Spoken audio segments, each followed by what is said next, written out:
This is the 8849 Tank 2 Pro disassembly. If you're interested in seeing more videos like this, make sure you subscribe and click on the notification bell so you'll be notified once I upload a new video. Also, if you need any tools, there are links in the description.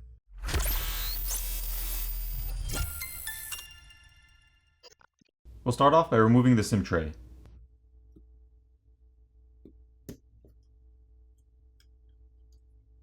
Looking at the SIM tray, we can see a red rubber gasket around the opening. There are 12 T5 or Torx 5 screws which need to be removed.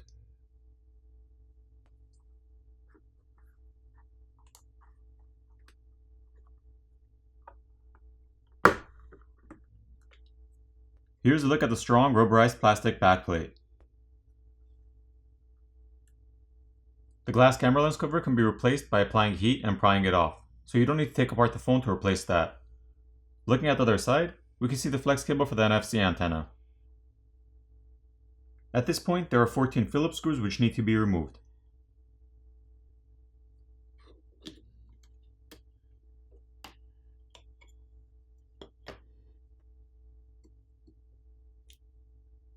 There is an additional Phillips screw hidden underneath the metal plate of the camping light.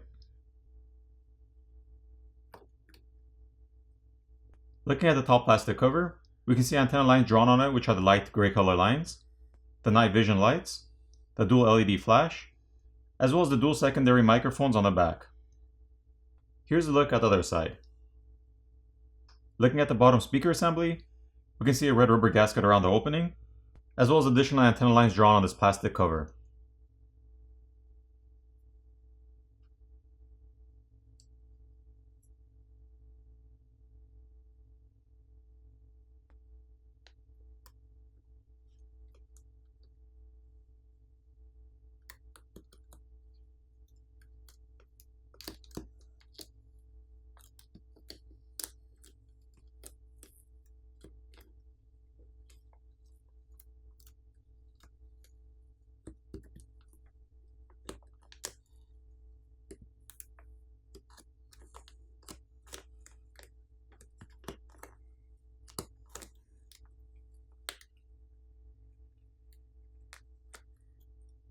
The battery cables can now be disconnected from the main board, followed by the rest of the cables.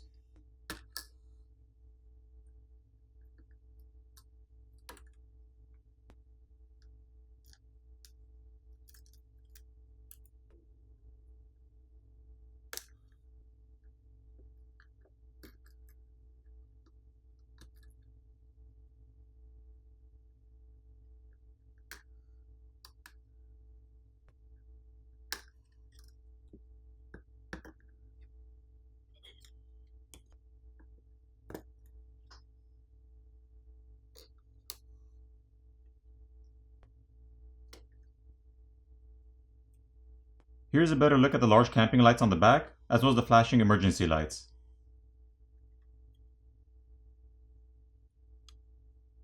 There are 4 Phillips screws which are holding on the metal plate over the bottom connectors on the subboard.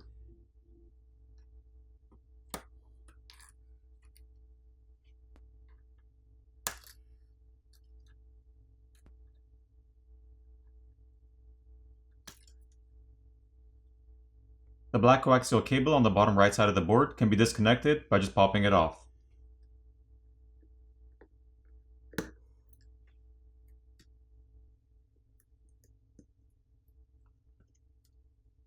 There are 3 Phillips screws that are holding down the main board.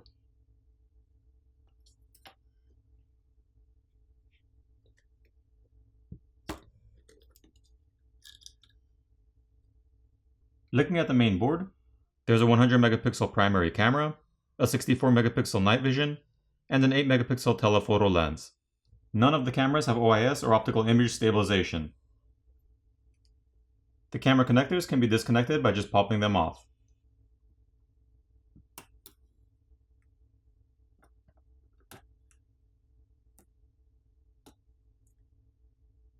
There's also graphite film and copper tape over the shield to help transfer heat. Looking at the other side, we see copper tape on the shield, as well as thermal pads on these chips to help transfer heat. Here's a better look with the thermal pad removed. There are 13 Phillips screws which are holding down the mid-frame assembly.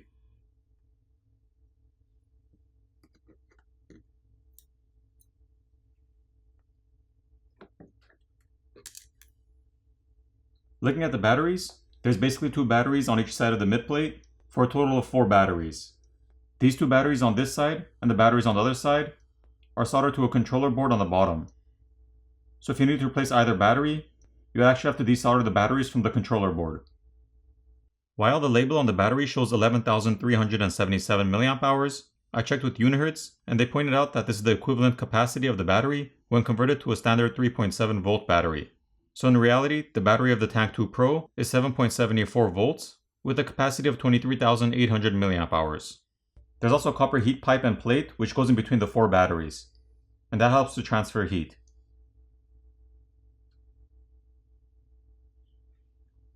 This flex cable is for the infrared or IR blaster. There are 7 Phillips screws which are holding down the projector assembly.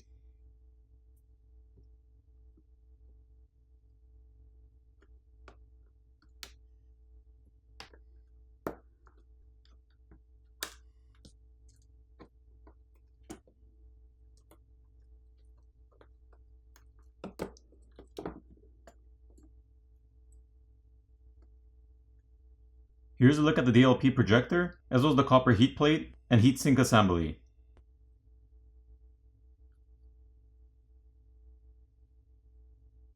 Once that's removed, we can see a red rubber gasket, as well as a fan to help transfer heat away from the projector.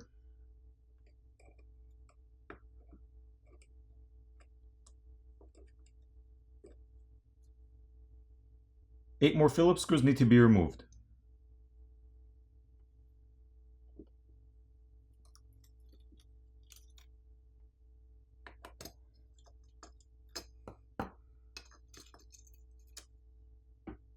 This is the SIM and memory card reader.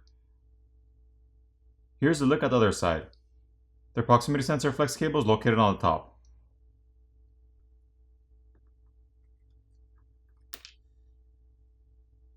Here's a look at the 32 megapixel front facing camera.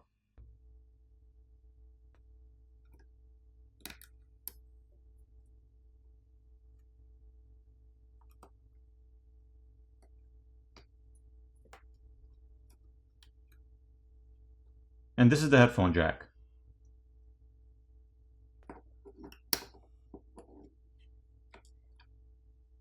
Looking at the subboard, we see the charger port, which has a black rubber gasket around it. The primary microphone is located on the bottom, which is held in place with a cure-in-place gasket, and the same goes for the earpiece speaker, which is located on top. The vibrator motor is located here, which is held on with some adhesive. To replace that, just apply some heat and pry it off. This is the screen flex cable over here, which is routed through an opening in the mid-frame. So if you need to replace the screen, once you've reached the point that you've disconnected the screen cable from the main board, as well as remove the components which are covering the screen flex cable, you would heat up the front of the phone where the screen is to loosen up the adhesive underneath, pry the old screen off, apply new adhesive and reapply the new screen, making sure you run the flex cable back to the opening in the mid-frame, and reassemble the phone. As for the fingerprint reader or buttons on either side, the flex cables are held in place with cure-in-place gaskets, which basically you would have to cut with a razor blade or an X-Acto knife. You would also have to remove the T5 or Torx 5 screws on either side, which are holding the metal placed to the frame, so you'd be able to remove those. For the repairability score on this phone, I give it a 3.5 out of 10.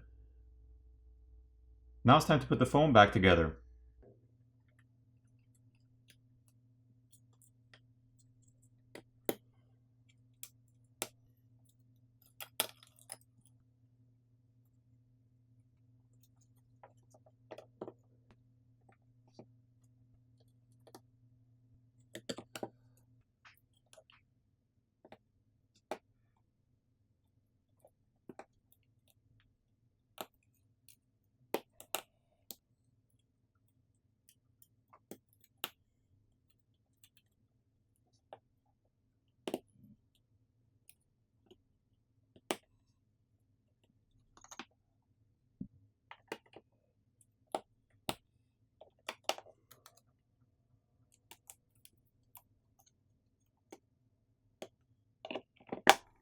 Once everything's back in place, flip over the phone, power it on, and you're done. I hope you enjoyed this video, and I'll see you in the next one.